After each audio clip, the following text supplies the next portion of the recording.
¿Cómo funciona la máquina de la economía en 30 minutos? La economía funciona como una simple máquina. Sin embargo, muchos no la entienden o no concuerdan en cómo funciona. Y eso ha llevado a mucho sufrimiento económico en vano. Siento una profunda obligación de compartir mi plantilla económica, sencilla pero práctica. Aunque no es convencional, me ayudó a predecir y eludir la crisis financiera mundial. Y me sirve bien ya hace más de 30 años. Comencemos. Aunque la economía puede parecer compleja, funciona en forma simple y mecánica.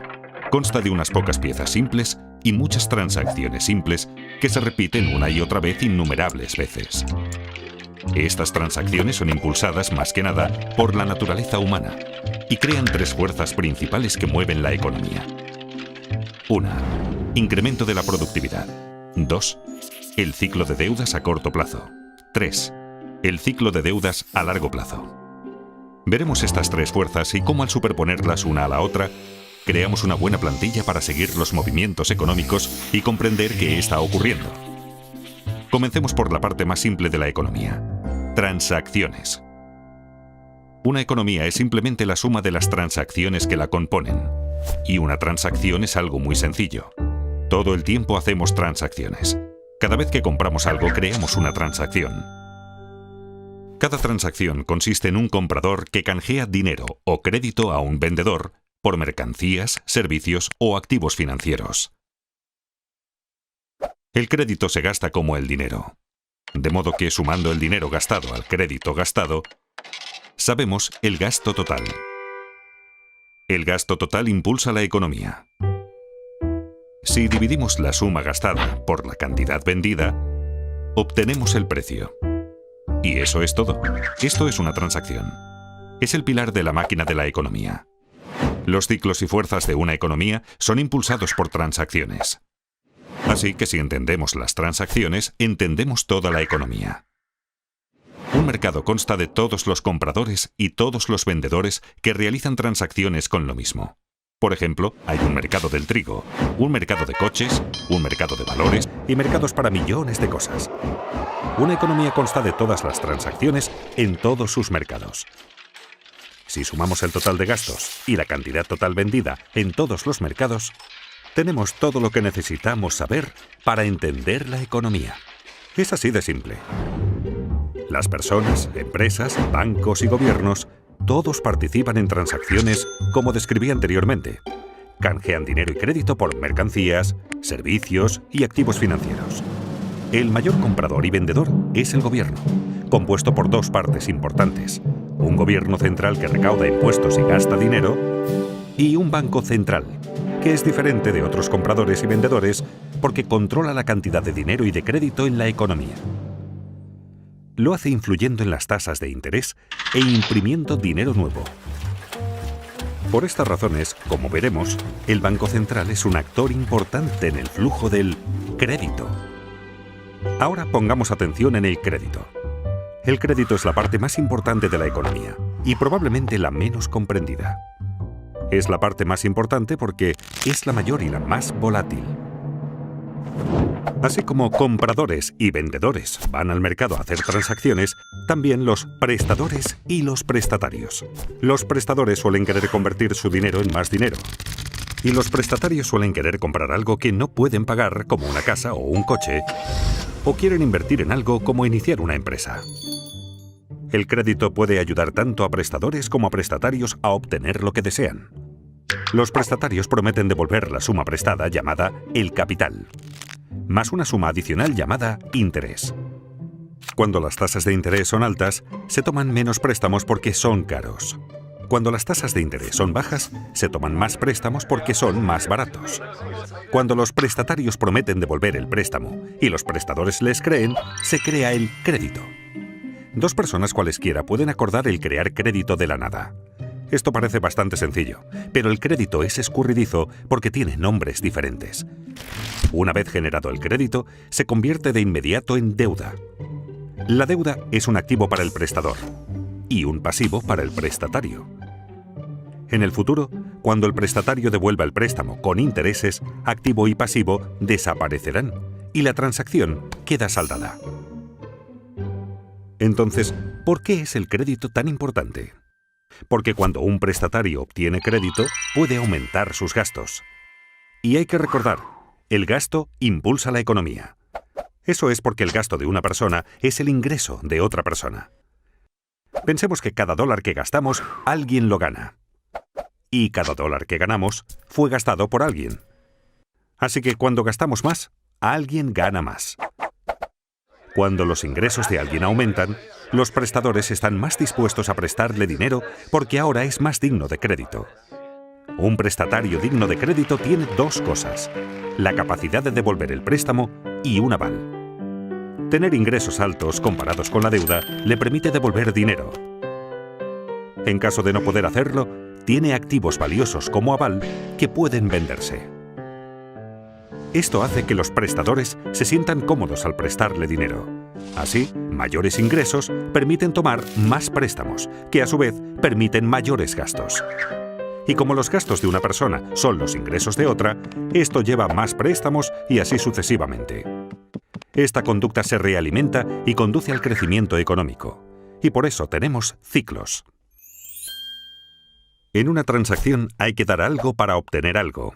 Y cuánto obtenemos depende de cuánto producimos. Con el tiempo aprendemos y esos conocimientos acumulados elevan los niveles de vida. A esto lo llamamos crecimiento de la productividad. Quienes son creativos y trabajan duro aumentan su productividad y sus niveles de vida con mayor rapidez que aquellos complacientes y perezosos. Aunque no necesariamente a corto plazo. La productividad cuenta más a largo plazo. El crédito a corto plazo. Esto es porque el crecimiento de la productividad no fluctúa mucho, así que no es un propulsor importante de los vaivenes económicos. La deuda sí lo es, porque al adquirirla nos permite consumir más de lo que producimos, y nos obliga a consumir menos de lo que producimos cuando la reintegramos. Los vaivenes de la deuda siguen dos grandes ciclos. Uno de entre 5 a 8 años, y el otro de entre 75 a 100 años aproximadamente. Aunque la mayoría de la gente siente los vaivenes, habitualmente no los ve como ciclos porque los ve demasiado de cerca, día a día, semana a semana. En este capítulo daremos un paso atrás para ver estas tres grandes fuerzas y cómo interactúan para crear nuestras experiencias. Vimos que los vaivenes alrededor de la línea no surgen de cuánta innovación o trabajo arduo hay, sino sobre todo de cuánto crédito hay. Imaginemos por un momento una economía sin crédito. En esta economía solo puedo aumentar mis gastos si aumento mis ingresos, lo cual me exige ser más productivo y trabajar más. Una productividad mayor es el único camino hacia el crecimiento. Como mis gastos son los ingresos de otra persona, la economía crece cada vez que yo u otro cualquiera es más productivo. Si seguimos las transacciones y las mostramos, vemos una progresión como la línea de crecimiento de la productividad. Pero como tomamos préstamos, tenemos ciclos. Esto no surge de ninguna ley o reglamento, sino de la naturaleza humana y de cómo funciona el crédito. Pensemos en tomar préstamos como estirar los gastos hacia adelante. Para comprar algo que no podemos permitirnos, hay que gastar más de lo que se gana. Para ello, debemos tomar prestado de nuestro propio futuro. Así creamos un tiempo en el futuro en el que deberemos gastar menos de lo que ganamos para poder devolverlo. Muy rápidamente se asemeja a un ciclo. En esencia, cada préstamo que tomamos crea un ciclo. Esto es tan cierto para un individuo como para la economía. Por eso es tan importante entender el crédito, porque pone en marcha una serie de acontecimientos futuros, mecánicos y predecibles. Esto diferencia el crédito del dinero. El dinero es aquello con que saldamos transacciones. Cuando compramos una cerveza con efectivo, la transacción queda saldada de inmediato. En cambio, si la compramos con crédito, es como abrir una cuenta en el bar. Prometemos pagar en el futuro. Y junto al barman, creamos un activo y un pasivo. Acabamos de crear crédito de la nada. Solo más tarde, al pagar la cuenta del bar, desaparecen el activo y el pasivo. La deuda se esfuma y la transacción está saldada. En realidad, lo que la mayoría llama dinero es de hecho crédito. El total de crédito en Estados Unidos es de unos 50 millones de dólares, y el total del dinero circulante es de apenas unos 3 millones de millones. Recordemos, en una economía sin crédito, la única forma de gastar más es producir más. Pero en una economía con crédito, también podemos gastar más pidiendo préstamos. Como resultado, en una economía con crédito el gasto es mayor, permitiendo a los ingresos subir más rápido que la productividad a corto plazo, pero no a largo plazo. Ahora bien, no me malinterpreten. El crédito no es necesariamente algo malo que solo causa ciclos. Es malo cuando financia un exceso de consumo que no puede reembolsarse. Sin embargo, es bueno cuando asigna recursos con eficacia y produce ingresos que nos permiten devolver la deuda. Por ejemplo, si tomamos un préstamo para comprar una televisión grande, el aparato no genera ingresos para que devolvamos lo prestado. Pero si tomamos un préstamo para comprar un tractor, y así poder cosechar mayores cultivos y ganar más dinero, podremos devolver lo prestado y mejorar nuestro nivel de vida. En una economía con crédito, podemos seguir las transacciones y ver cómo el crédito genera crecimiento. Veamos un ejemplo. Imaginemos que ganamos $100.000 anuales y no tenemos deuda alguna.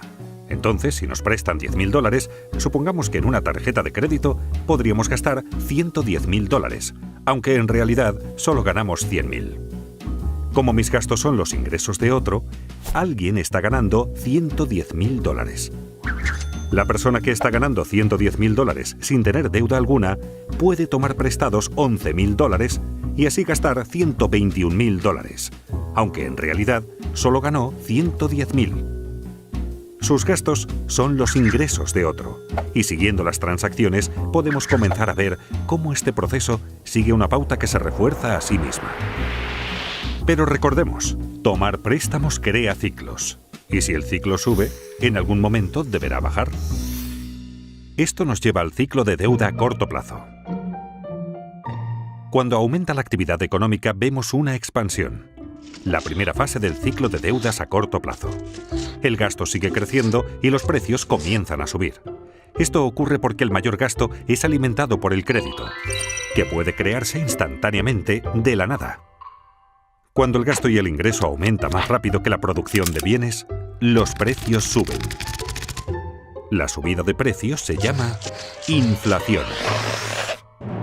El Banco Central no desea demasiada inflación porque causa problemas. Al ver que los precios suben, el banco sube las tasas de interés. Con tasas de interés más altas, menos personas pueden permitirse tomar préstamos y el coste de las deudas existentes sube. Por ejemplo, suben los pagos mensuales de nuestras tarjetas de crédito.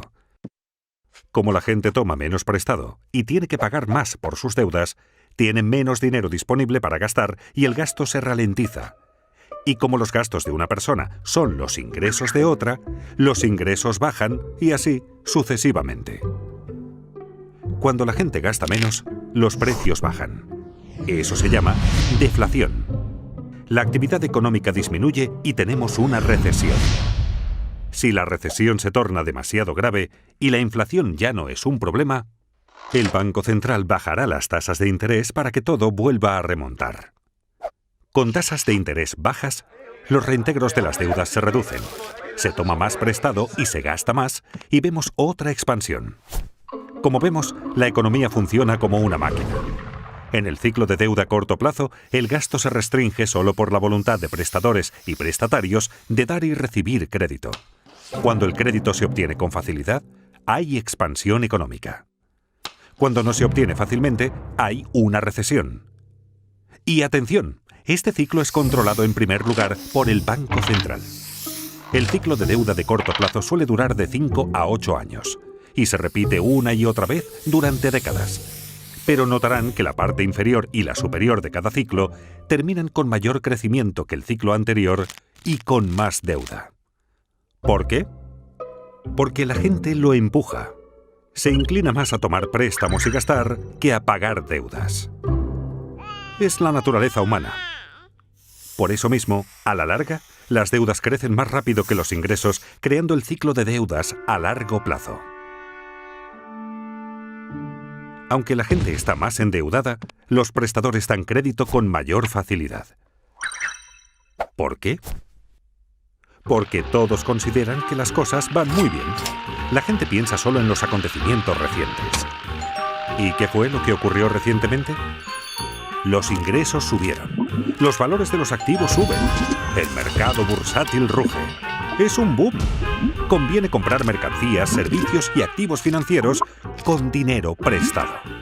Cuando la gente hace mucho de eso, le llamamos una burbuja. De modo que aunque las deudas hayan ido creciendo, los ingresos han crecido casi tan rápido como para compensarlas. A la relación entre deuda e ingresos la llamaré carga de la deuda. Mientras los ingresos sigan subiendo, la carga de la deuda se mantiene manejable. Simultáneamente, los valores de los activos suben vertiginosos. La gente toma préstamos gigantescos para comprar activos para inversión y hace que su precio suba aún más.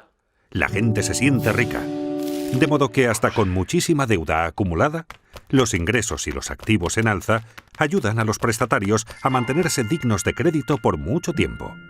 Obviamente es algo que no puede continuar para siempre. Y no ocurre. Con las décadas, la carga de la deuda aumenta lentamente y crea reembolsos crecientes.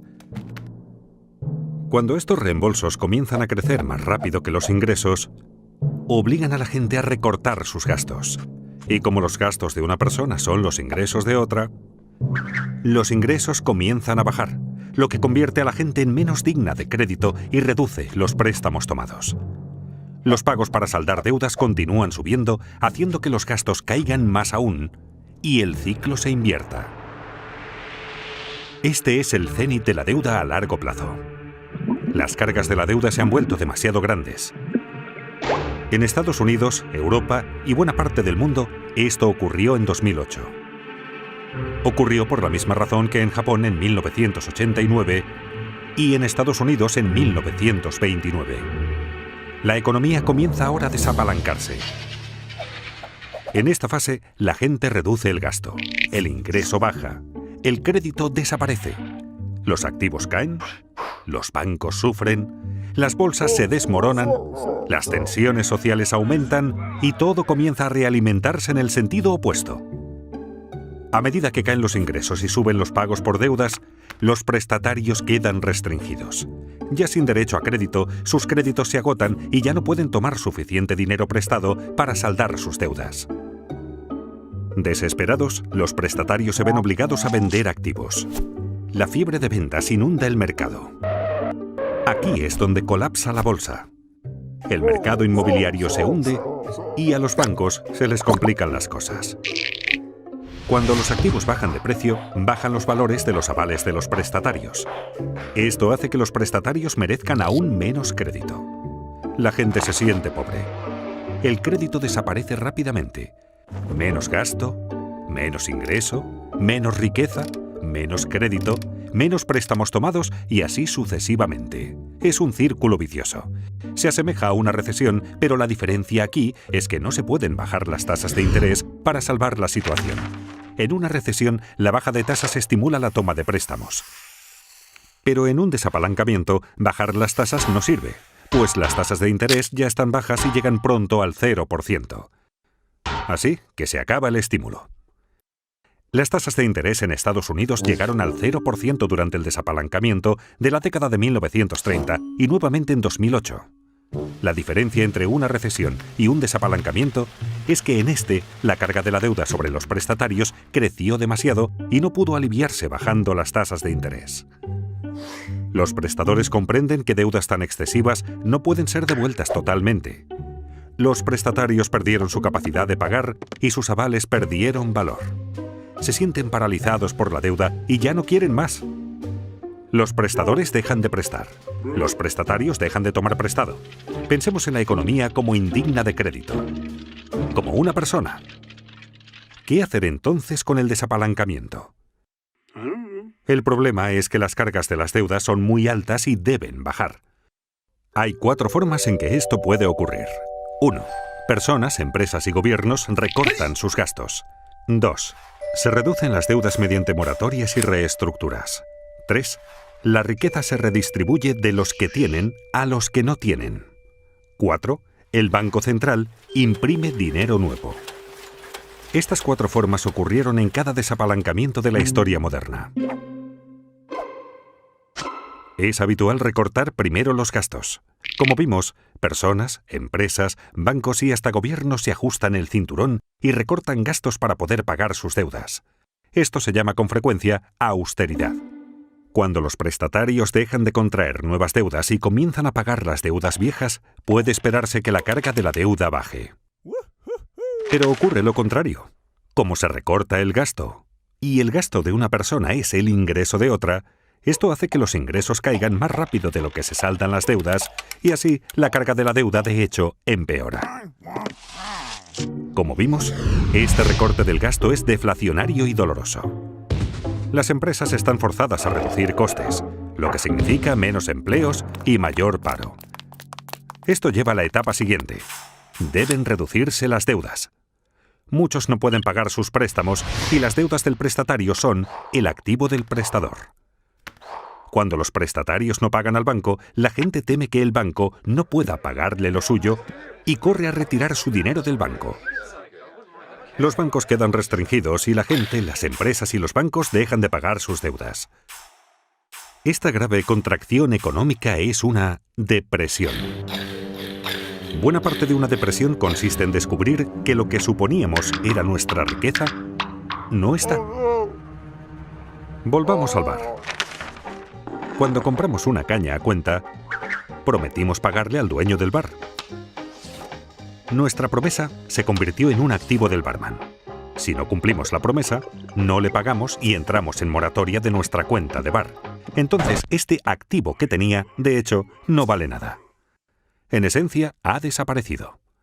Muchos prestadores no quieren ver su patrimonio desaparecer y acuerdan reestructurar la deuda. Esto significa que los prestadores recibirán un reembolso menor o que cobrarán en un lapso mayor o con un interés menor al acordado inicialmente. De esta manera, se incumple un contrato a pesar de que se reduce la deuda. Los prestadores prefieren así un poco de algo antes que el total de la nada. Pese a que desaparece deuda, su reestructuración hace que los valores de ingresos y activos desaparezcan más rápido, con lo cual la carga de la deuda continúa empeorando. Como recortar gastos, reducir la deuda también es doloroso y deflacionario. Todo esto afecta al gobierno central porque menores ingresos y menos empleo significan que el gobierno recauda menos impuestos. Al mismo tiempo, necesita aumentar su gasto por el aumento del paro. Muchos de los parados tienen ahorros inadecuados y necesitan apoyo financiero del gobierno. Además, los gobiernos crean planes de incentivos y aumentan sus gastos para compensar la baja de la economía. Los déficits presupuestarios gubernamentales crecen explosivamente durante un desapalancamiento porque gastan más de lo recaudado por impuestos. Eso es lo que está ocurriendo cuando oímos sobre el déficit en los noticiarios. Para financiar los déficits, los gobiernos deben subir los impuestos o tomar dinero prestado. Pero con ingresos en caída y tantos en paro, ¿de quién vendrá el dinero? De los ricos. Ya que los gobiernos necesitan más dinero y la riqueza está muy concentrada en manos de un pequeño porcentaje de la gente, es natural que los gobiernos cobren más impuestos a los acaudalados, lo cual facilita una redistribución de la riqueza en la economía de los que tienen hacia los que no tienen. Los que no tienen y sufren comienzan a sentir resentimiento hacia los ricos que tienen. Los que tienen, sufriendo la economía débil, los precios de los activos en baja y los impuestos en alza, comienzan a sentir resentimiento hacia los que no tienen. Si la depresión continúa, puede alterarse el orden social. No solo subirán las tensiones internas en los países, sino que también entre países, sobre todo entre deudores y acreedores. Esta situación puede llevar a un cambio político que a veces puede ser extremo. En la década de 1930, esto condujo a Hitler al poder, a la guerra en Europa y a la depresión en Estados Unidos. La presión para que se haga algo que ponga fin a la depresión aumenta. Recordemos, lo que la mayoría consideraba dinero era en realidad crédito. Así, cuando el crédito desaparece, la gente no tiene suficiente dinero. La gente está desesperada por dinero. ¿Recuerdan quién puede imprimirlo? El Banco Central. Tras haber bajado ya sus tasas de interés a casi cero, está obligado a imprimir dinero.